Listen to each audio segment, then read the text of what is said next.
For over a decade, Nigerians have been told that their government is fighting terrorists. Billions of dollars have been spent. Thousands of soldiers have died. Millions have been displaced. Yet, the killings never stop. But what if the real reason the war never ends is because those in charge are the ones keeping it alive? This is not speculation. There's evidence, some public, some buried, but all pointing in one direction, that elements within Nigeria's government are funding, protecting, and profiting from terrorism. Let's begin with one viral video that many Nigerians have forgotten. A captured armed terrorist made a confession that should have shaken the country to its core. His words were chilling. "I swear to Almighty God, the government is the one arming us. We Fulani don't know guns. We just sat down and they gave us AK-47s. Those words came from a fighter on the ground, not an opposition politician.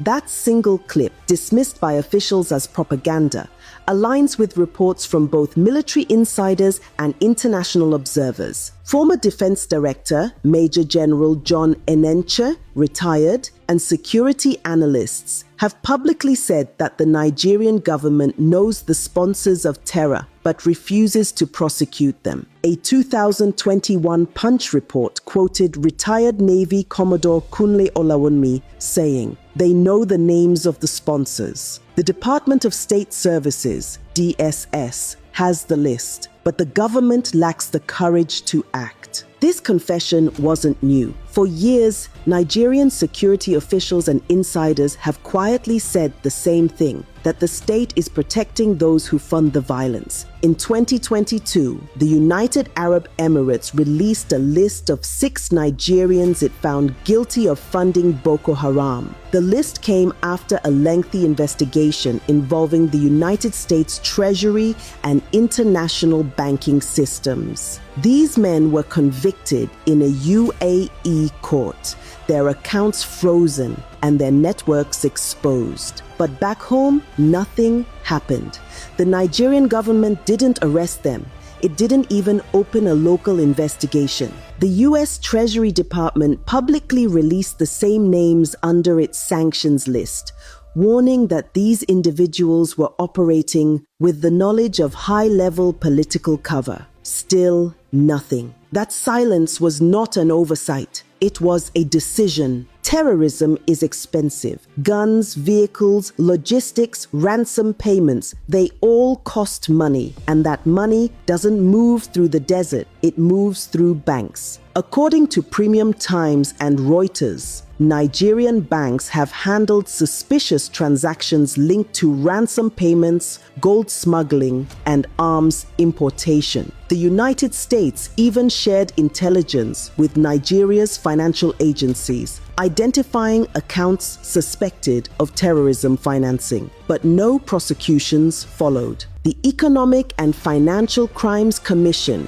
EFCC, knows the accounts. The Department of State Services, DSS, knows the names. Yet no one acts. Because in Nigeria, terrorism isn't just a crime, it's a business. It doesn't stop there. In 2021, the Cable and Daily Trust reported that the federal government paid 800 million naira to bandits for the release of Kagara students in Niger State. The deal was labeled a peace negotiation, but security sources confirmed it was ransom money. Imagine that. Public funds going straight into the hands of killers. The same killers who months later returned to kidnap more students in Tagina and Kaduna. Meanwhile, the government launched the so-called Rehabilitation Program for repentant terrorists. Some were sent abroad for foreign education under the Senate's Operation Safe Corridor initiative, a program that rebrands murderers as victims and victims as collateral damage. As one angry Nigerian said online, so a farmer whose family was killed gets no compensation, but a terrorist gets a scholarship. A former Air Force intelligence officer once described it perfectly.